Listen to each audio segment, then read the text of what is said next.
Interviews with the best in their fields, teaching you how to excel in careers that don't require traditional college.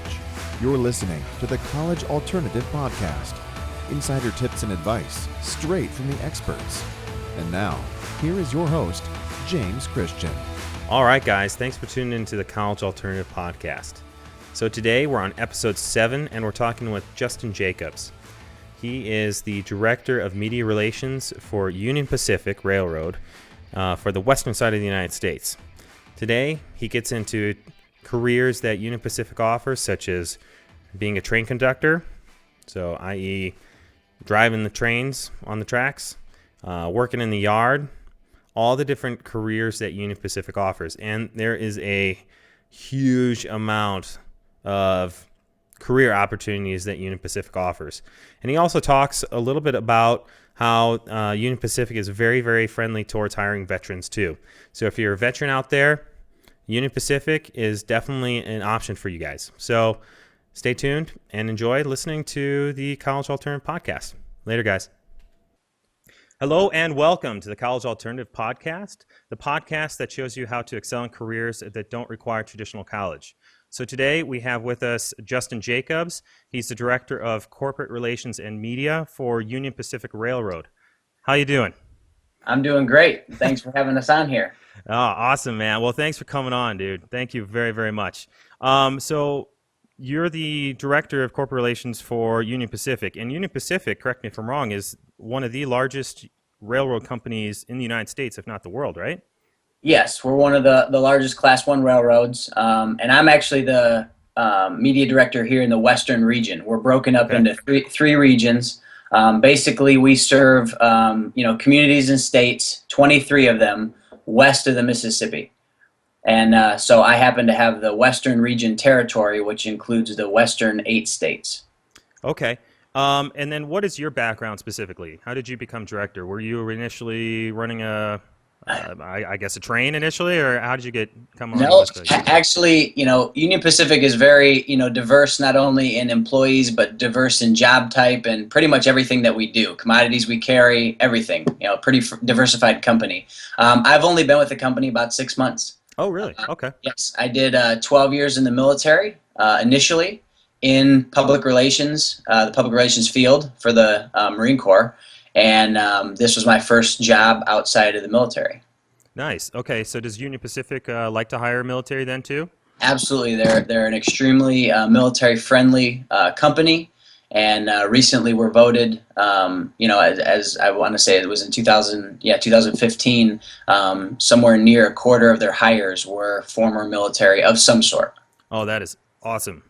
That is awesome, especially considering, unemployment rates among veterans is pretty high, and sometimes it's very difficult for them to translate their, military career into civilian life. So that's great that you guys are making an effort to do that. Well, we're a company that looks for those skills and those abilities, and this is just another great opportunity to serve the country in a different fashion.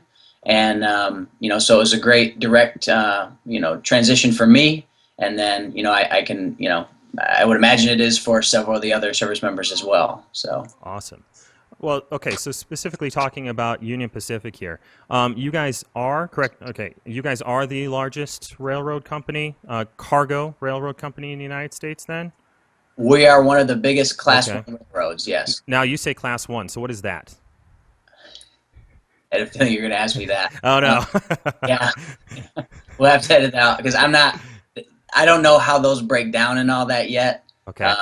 And I guess that would have been, and honestly, I don't even know, if our marketing and sales have a good, I guess that's a great opportunity to explain just how diverse the company is. Okay. In job type, in, what we do, in background required, and in all that type of stuff. I mean, literally, the newest people on the job, the company's trying to get them as much training as they can, hit the ground running with, Railroad 101, but at the same time, having a extensive background prior to taking a new position isn't necessarily required, depending on what you want to do. Now, obviously, to advance in the echelons within the department, yes, prior experience is required and things like that. But, so one of the largest Class 1 railroads in the country, service the 20, serve communities and serve states, the 23 of them south of west of the Mississippi. We have roughly 32,000 miles of track network in those 23 states.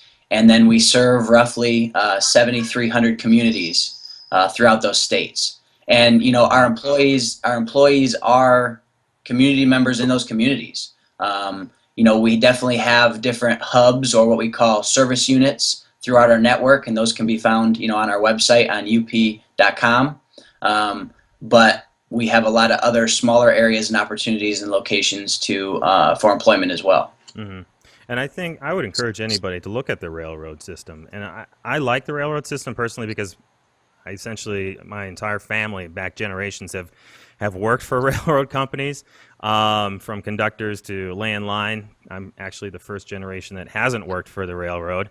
But a lot of people, their only interaction with trains is either you pass along the highway, go in the opposite direction than you, or you're trying to race it to get through the guard before it goes down, and then you have to wait there 30 minutes. But I think it's an awesome job, and I think what you guys are doing is great because you guys are hauling more cargo for a lot cheaper than any other transportation service out there, whether it be planes or trucks, et cetera, right? Well, first I have to caveat on that safety point there about please do not speed up. Please do not speed up to beat the train to the crossing. We got a huge safety campaign out there. It's called Your Life is Worth the Wait, and it absolutely is. We want each and every person in all those communities and throughout our country to get home safely to their families. So that campaign can also be found on our website. So if you have questions about safety, go check it out. But yes, to answer that question, we are one of the most efficient modes of transportation. Both fuel efficiency, economic efficiency. We try and take as many of those things into consideration as possible. And the railroad, basically one train takes roughly 280 trucks off the road. Wow. That's a good ballpark estimate. And so, we're really proud of those numbers, really proud of the fuel efficiency that we do provide, as that's a, concern, across the nation and something we're always achieving or striving to be better at. And then cost efficiency for our customers. We are, that we take the obligation to all of our customers very seriously. So. And then, so with fuel efficiency and everything like that, and gas prices going up, diesel prices going up, et cetera, I would imagine that you guys are really a good cost-effective option for industries out there to utilize your services, correct? Well, we are a great opportunity, a great alternative to maybe some other things, and that's based on the customer's decisions and their needs. But our whole goal is we're committed to building America and partnering with as many of those customers and as many of those communities as we can to make it a great deal. We want it to be a win-win. Mm-hmm, mm-hmm. So how is the industry nowadays? Are you guys expanding, growing, kind of staying the same in terms of market share? Well, car loads, if you will, per train, vary with the market. So we sort of follow that in some regards, but then in other things like, right now is a great time. We're coming up on harvest season, especially in the Midwest, and so our volumes go up then as far as grain and those type of commodities, and then intermodal, those containers coming off the ships, those are a big part, especially out here in the West. From the big ports. So really just, again, a great example of that diversity and broad spectrum of things that we do. Pretty much anything majority of the things you touch on a day-to-day basis, we're on a train at some point, more than likely. That's awesome. And, okay. Yeah, and so, kind of conceptualizing that, and, before I started working for the railroad, I didn't really think about it, but, that's the way it is, the tables and chairs and all the way down to the, pencils and that probably, potentially touched a rail line at one point or another. Mm-hmm.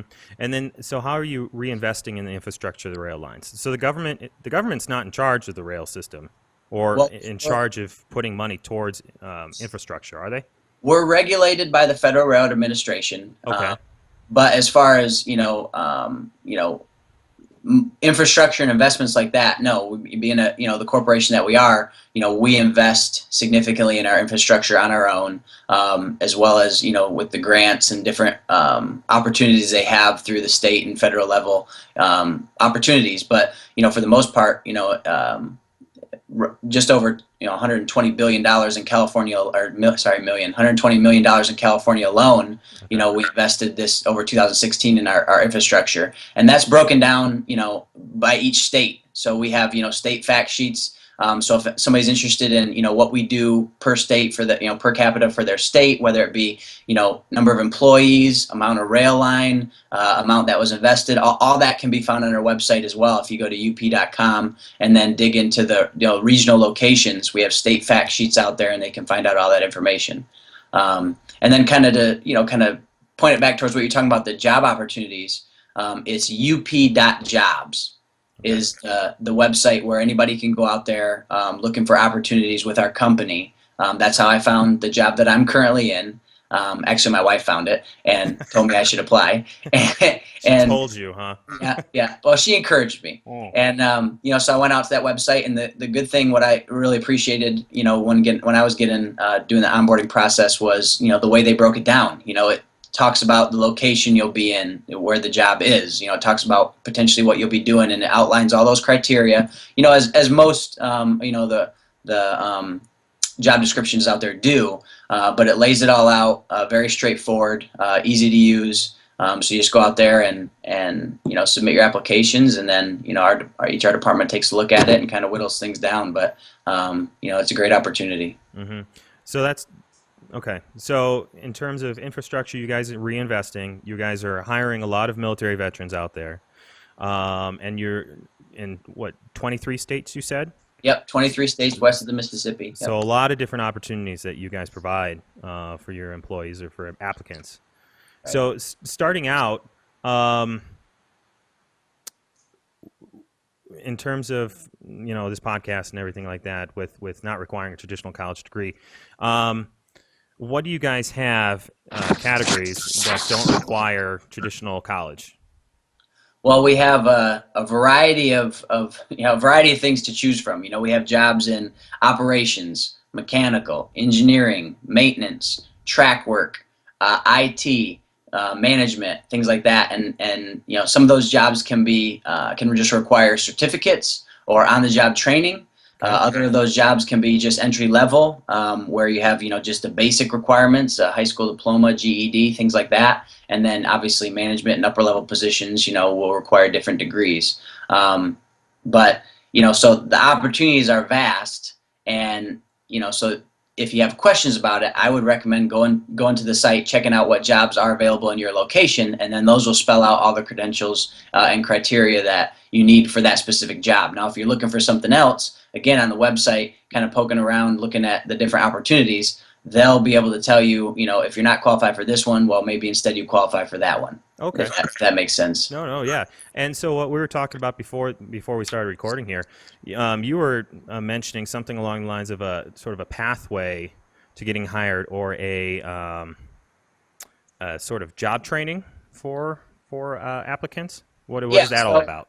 So basically, I talked with our HR department prior to this podcast, and the big thing for train crew specifically, requirements and preferred skills. I have a list of those, and there's also some helpful but not required for students or potential employees to have experiences in. And those are as you can imagine, manual labor, working outside around heavy equipment.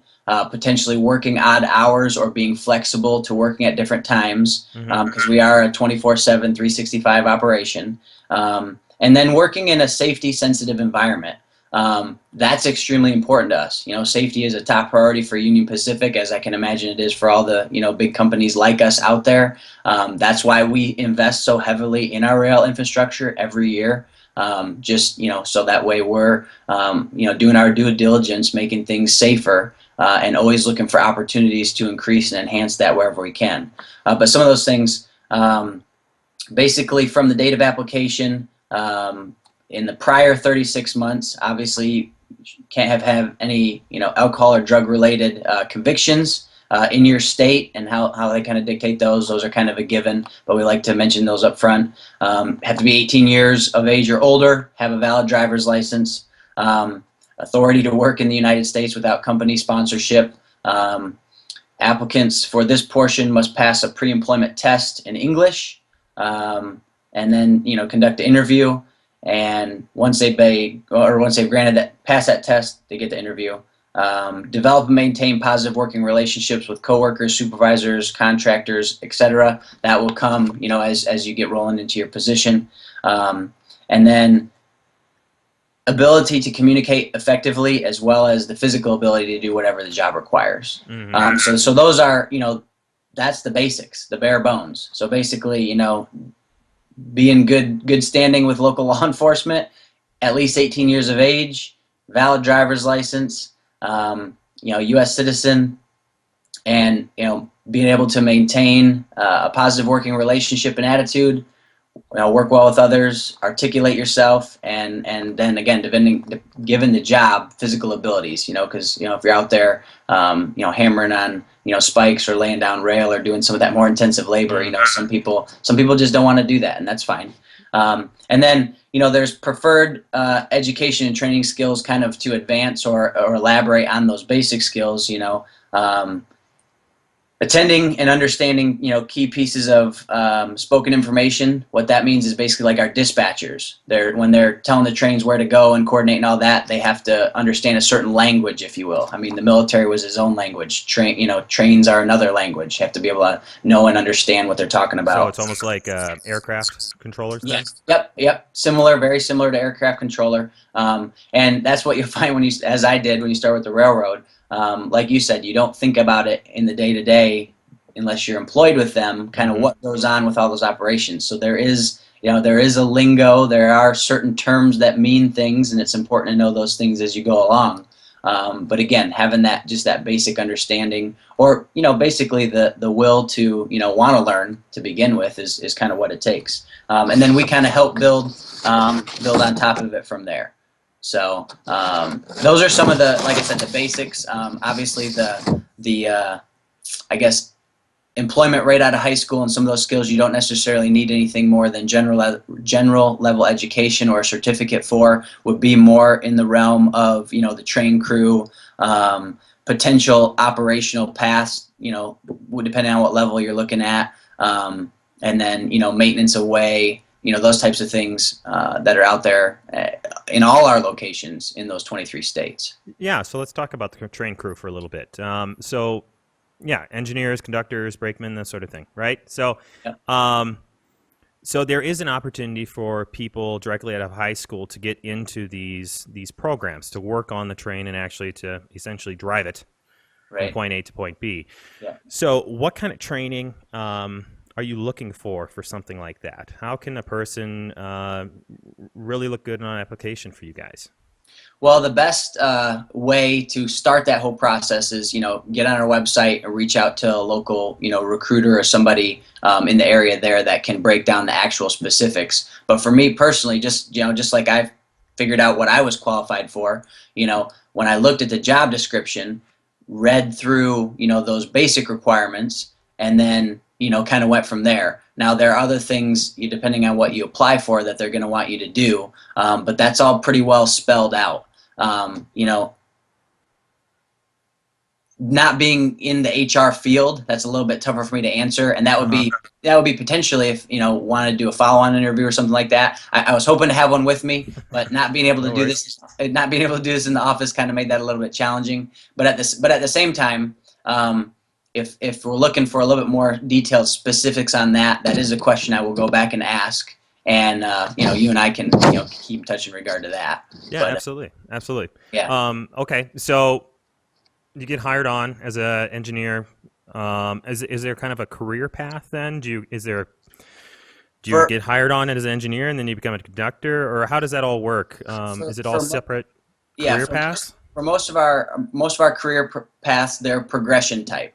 And again, it just depends on what department you're applying for and whatnot, but specific for like train crew and things like that, you kind of work your way up in those positions. As far as, working out on the tracks and understanding, the operational, what you do on a day-to-day, how that impacts the operations, and kind of work your way up that field or that department or that skill or trade, and then, look for opportunities to either move up within that department or laterally transfer. Or that's the other thing that just kind of baffled me about this company is the opportunities, both within your department and then outside, because a lot of what you do, depending on the field, translates into other areas. Okay, nice. So, you may come into one field at the basic level, and then after, 6 months, a year, whatever on the job, you've acquired some skills there that automatically, because of some of the other skills you had, that those combined offer an opportunity in another department or another field. So it really is, there's really not necessarily a cookie cutter model, if you will. It's sort of like, you dig into and kind of figure out the opportunity you want to take advantage of first. And then, with the help of, your coworkers in the company and your drive and ambition, those types of things, what do you want to do? And, really kind of sky's the limit. I mean, we have multiple examples within the company where, guys started out there on the track, laying rail and doing the manual labor and whatever. And now they're in charge of, some of the highest echelons of our operating department because, they've been with the company a while. They've exhibited the knowledge necessary to hold that position, and they did the work required in between. And so, really the opportunities there are endless, and it all falls back to the individual, getting their foot in the door, however, they want to do that. And then, being transparent with, your workforce and who you work with and in where you want to go. And, and those opportunities, like I said, they're there. So, okay, so you can hop from department to department, which is great. And then I'm assuming you guys provide pretty good educational opportunities within the job itself, ongoing education then too? Yeah, they do. I'm not exactly sure the specifics there, but there are opportunities to get advanced continuing education. The company will help with that, both with time, and monetarily, and those types of things. So, between that and the packages as far as, taking care of, healthcare and benefits and, just like I said, our motto, build in America. That's what we do on a day-to-day basis. So if you can kind of grab hold of that, then, it's a great opportunity to start, and then you decide you take it wherever you want. Okay. And then what do train crews do on a day-to-day basis? Are they doing shift work? Are they doing essentially just pulling the lever and letting the train go? What are they doing specifically? Well, the whole goal is to, serve our customers as best we can, get the commodities, America, and the local communities, their goods from point A to point B. So whatever and everybody's an integral part of that. The whole network, each job, each position plays an integral part of that because it's a big team. Essentially, it's everybody working towards the same goal. We want to be, and it's multifaceted goal. We want to be good community partners. We want to be good economic partners. We want to be, good environmental partners. We want to be good, to our customers. All that takes place, and each and every employee plays a huge role in that. So those guys on the train specifically, they're looking at being as safely and efficiently transporting that commodity or those goods from point A to point B, getting it there. And then whether or not they have another, load to pick up and take somewhere else, or how short or long their trip is, that's kind of dependent. But you mentioned, shift work. There definitely is some of that, I don't know the specific hours, but like I said, we are a 24/7, 365 operation. And, with safety being paramount for us, having the adequate rest, getting the good hydration and meals, and, having that work-life balance is important as well. So, we take those things very much into consideration, even more so with those guys that are out, driving the trains and things like that. So, you just got to keep it all in balance. Okay, so they are doing shift work, and I'm assuming they're doing a lot with safety aspects, both with the train, around the train, public. Well, anytime, we're out there, say, upgrading our infrastructure, we shut down the main lines to do this work because that's safety, and the same thing with the communities. We have a robust, corporate relations department, which I'm a part of. And, we work with the local communities to inform them of, projects that, we're thinking about doing or that we are doing or coming up and whatnot. So that way they can inform, the local authorities to, as far as traffic patterns or letting, basically getting the word out. I definitely believe that there's value in, over communicating those types of things, that way people know what you're doing. So. Okay, so you've got guys running the trains, driving the trains, and then you've also have guys working in infrastructure, maintenance, what you call working in the yard, essentially, right? So, what are the guys in the yard doing? Yeah, so those guys in the yard, like you said, you got the train crew, you got the brakemen, you got the track crew. For example, like track crew, they're the ones out there laying rail, driving spikes, putting in the track panels, ensuring the ballast and the railroad ties and all that is according to standard. So they're out there, day in and day out doing those types of things along our, 20 or 32,000 mile network. And, so that's a very labor intensive job, but they're doing that within the yards as well. So you have, that echelon of work going on. And then, the train crews, they conductors and engineers drive the trains from point A to point B or service unit to service unit, getting the goods and commodities to the locations. Okay. Then, like operations, those guys could be, somebody at macro level, like at our headquarters in Omaha, Nebraska, kind of looking at the 10 to 50,000 foot level, what do we need to do? How can we make things better? And then, the lower echelons of that are the guys at, the yards doing those for their respective location. How can we do things better, move these things more efficiently, do this, do that to increase safety, always making those, spot corrections and adjustments ultimately to better serve our customers, be better community, and get the goods and commodities safely and efficiently where they need to go. Okay, so as far as like working the yard, I guess one of the pros to that is there's no travel. I'm assuming with brakemen, you do have to travel from point to point to hop on the train? I'm not going to say as far as there's no travel. Oh, okay. You're at. Like, again, because, and I say that because for that specific job, there may be minimal to no travel. But then, like I say, you want to take that job somewhere else or use those skills to transfer into a different position or whatever. That's really all dependent on what you're doing at the current point in time. And even then, those types of things can change because, if you for example, you have designated yourself as a really, sharp individual doing what you do, they may need you to travel around to do your job other places, Okay. So those things are pretty fluid, pretty flexible. There are some out there that are more of a home station job. But again, it guaranteeing that would be a question I would definitely ask in the interview. About what's the typical percentage of travel, if any, am I looking at for this type of position? Okay, and then for the guys that are the engineers, the conductors, what's a typical shift look like in terms of length of time? Is it a 12-hour shift, 10 hours, 8? Is that dependent?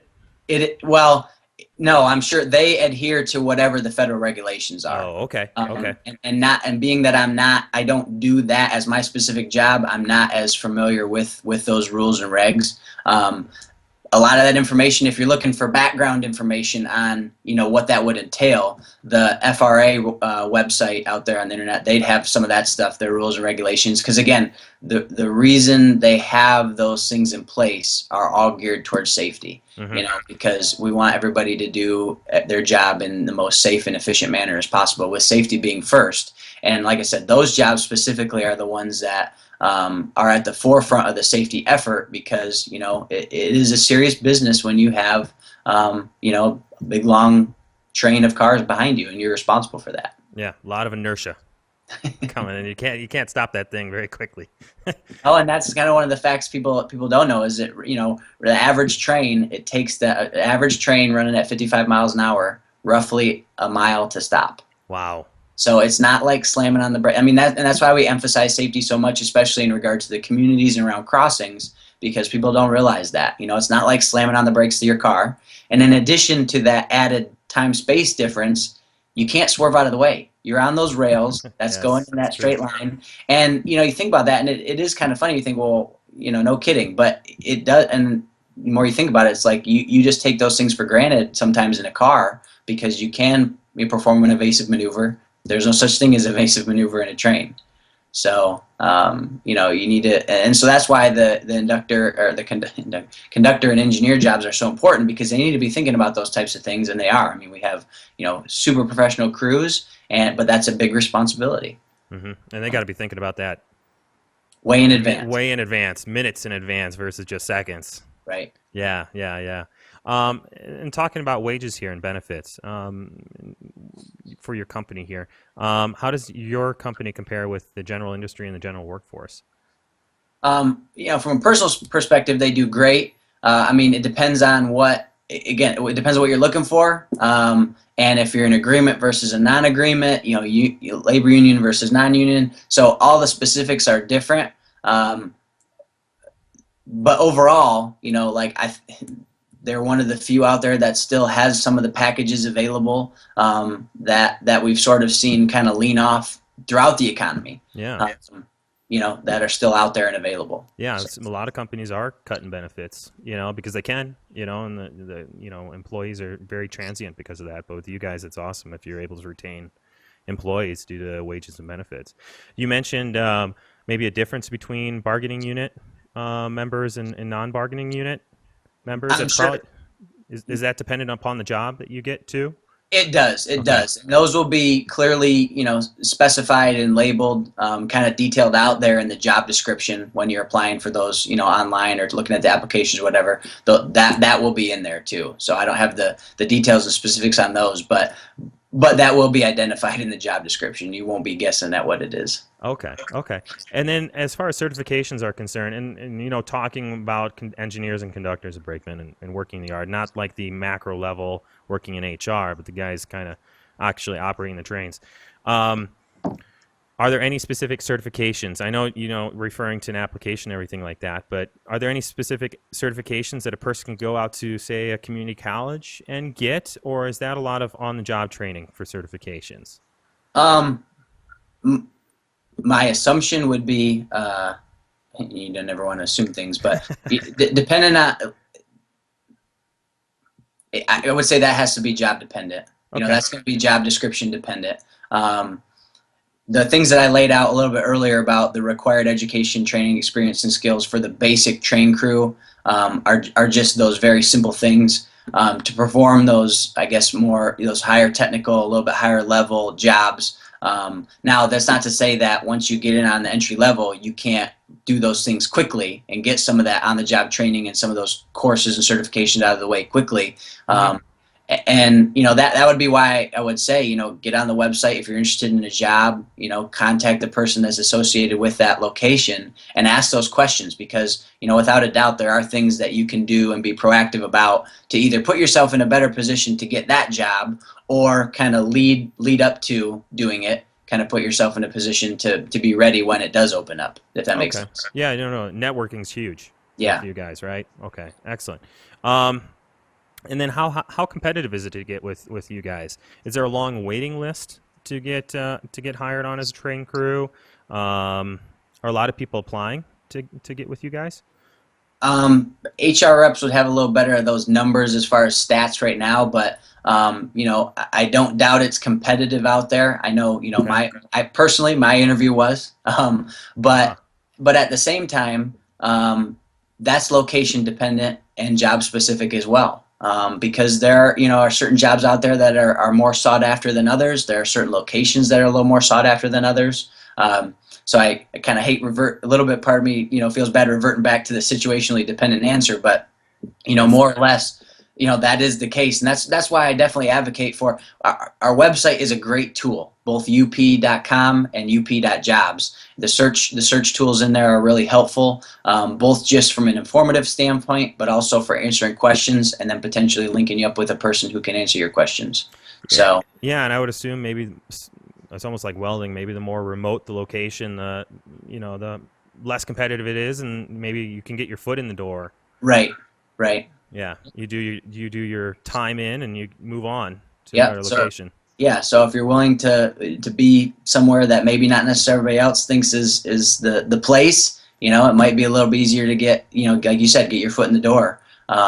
but regardless, there's always opportunity to advance and move and do those types of things. The individual has to just be willing to put in the work. Yeah, exactly. And I think that's kind of the overall theme that I get with a lot of employers and a lot of people doing work is, hey, you got to put your time in. You got. I mean, sometimes the job is not going to be the best or the best location, but you got to put the time in and move up. And I think people respect that. Employers respect that, and I think they reward that a lot too. Yeah, well, and that's some of the characteristics coming in that an employer can't teach. Positive attitude, work ethic, determination, being committed. Having that foundation. So to kind of go back to your original question, what are some of the things you exhibit those in a job interview, regardless of what it's for, it's going to bode well. So absolutely. Okay, so basically with your interview and for your resume, highlight certain things that you've done in the past to advance to show. Well, I don't know. Integrity, I guess, and determination. Well, exactly. Yeah, absolutely. For example, as a high school student, if you're out there volunteering in your local community and doing things with, youth or just volunteering, that makes a difference. That says something about your character. So those types of things, especially for those entry level, kids just coming out of high school, put that stuff down because it becomes extremely important, and it can translate into something tangible the company can see as, this person, really cares about what they're doing. They care about their community. They care about making a difference, which are all kinds of things that are in line with what we want to do. Okay. And then kind of getting with the veteran angle here. You said a fourth of your applicants or a fourth of your employees are veterans. Did I hear that correctly? Oh, roughly the hiring percentage for 2015. Oh, okay. Okay. Roughly a quarter of the hires in 2015 had some form of active service prior. And why do you think that is?